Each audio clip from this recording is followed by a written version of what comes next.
It's time for a special video, so special it's in a different aspect ratio. In my opinion, cartoons are going through a good moment right now. I can't deny that there's issues with the industry, and I wouldn't call it a golden age, but there's some really good stuff currently airing.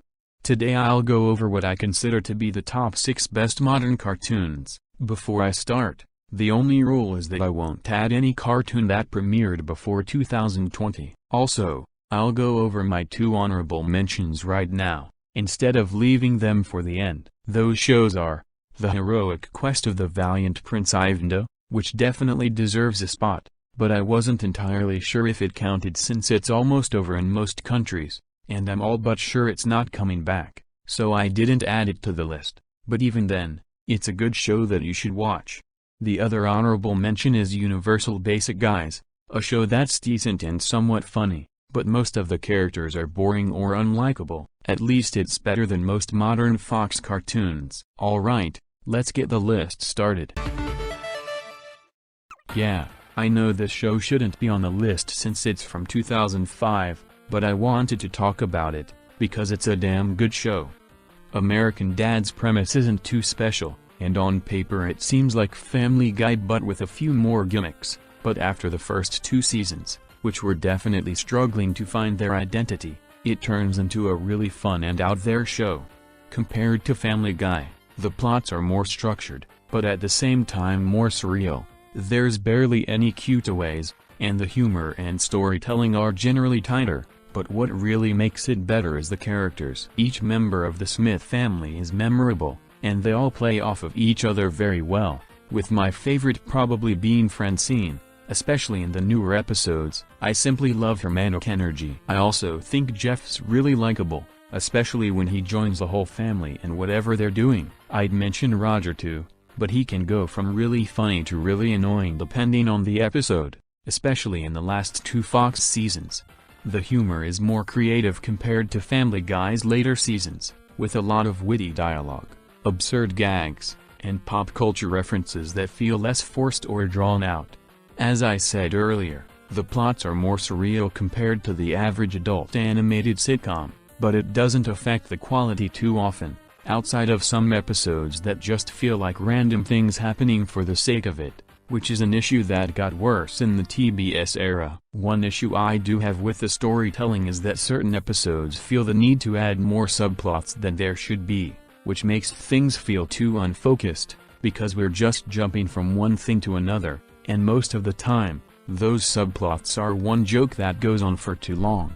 Going back to talking about the positives, the show is surprisingly good with continuity, with characters like Rogu becoming part of the cast and not leaving, or shakeups like Jeff being sent to space not being resolved immediately because of the status quo, and there's a lot of unique experimental episodes, giving the show a consistently fresh flavor, even in the later seasons, which have been kind of a step down. Some experimental highlights would be What Great Advancements, which is currently the last episode that has aired, and Multiverse of American Dadness. Both are fun changes of pace that still keep the show's usual tone and humor, and add a lot of unique gimmicks to their stories to keep things interesting. The show definitely has bad episodes, especially later on, but as I said, there's unique experiments to balance them out, and the quality has never reached the lows of Family Guy or The Simpsons.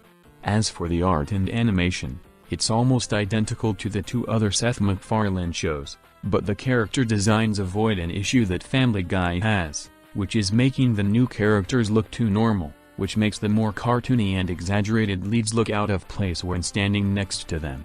Obviously, I can't talk about this show without mentioning the music. The songs in this show are really good, and I'd say they're on par with the song numbers in Family Guy. They go for more varied genres, with my favorite songs being Girl You Need a Shot of B12 and You Don't Belong on the Road. I think the show peaked throughout seasons 5 to 10, but it was able to stay good when it moved to TBS, and there's episodes in that era of the show that are on par with the best of the Fox era, like The 200 or Rabbit Ears. Now that it's going back to Fox, I just hope it keeps being as entertaining as it was during its time on TBS.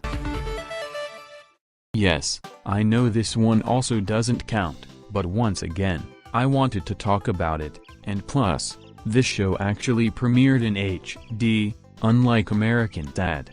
While the premise sounds like a standard fish-out-of-water story, the way it's evolved since its first season has been incredible. It doesn't have a lot of continuity, but new characters join the main cast throughout the seasons. There's a minor arc involving Wholesome Food CEO Chip Whistler that doesn't interfere with too many episodes, but still adds excitement to the show, and there's a lot of character development in each season, especially with Gloria, who's my favorite character outside of the Green family. She's such a sad character, and I like how she went from a rival to cricket to literally living with the Green family and running a cafe with them.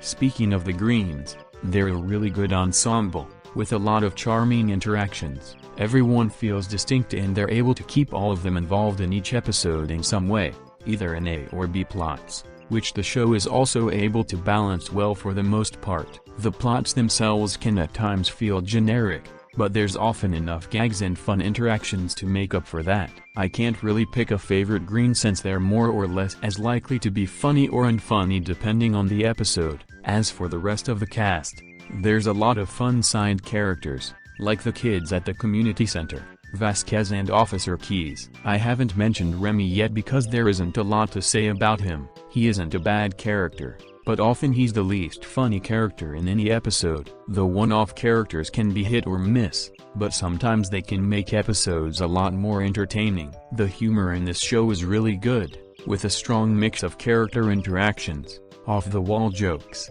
adult jokes and visual jokes. Moving on to the technical aspects, the voice acting is pretty good, and the art style and animation are also good. The character designs are rather basic, but they're also very expressive, and the backgrounds are especially very appealing. Each season is a little different in quality. Season 1 is rough around the edges, and you can see how the show slowly figures out a lot of aspects, like the characters and art style. Season 2 is more refined, more experimental, and has a small story arc that gets a satisfying conclusion and impacts the status quo in an actually meaningful way. The first half of Season 3 feels like a return to Season 1 in some areas like the writing, and the second half of Season 3 shakes up the show in a major way, with a mixed bag of good and bad episodes. And finally, we have Season 4, which is still airing, but is definitely on par with Season 2.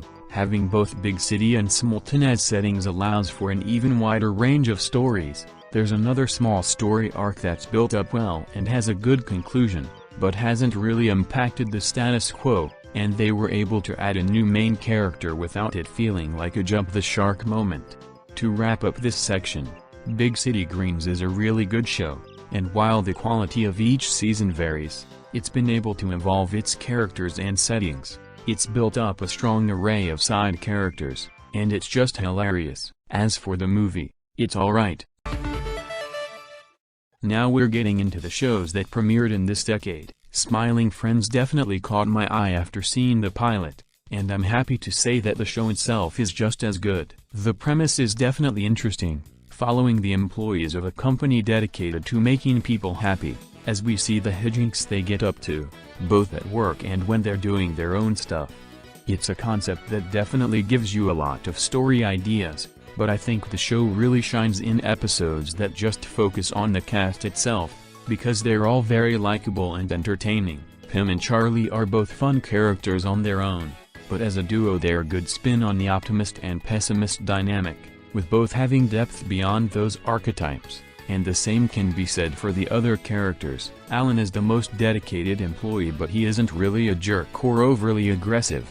Gleb isn't just there to do funny things, and Mr. Boss is more than just a crazy weirdo. The characters they encounter in their adventures are a little hit or miss, but there's often something to make them memorable, even if it's just a different art style. Speaking of the art style, it's another unique aspect the show has. The main characters all have unique designs with a mix of soft shapes and more realistic proportions.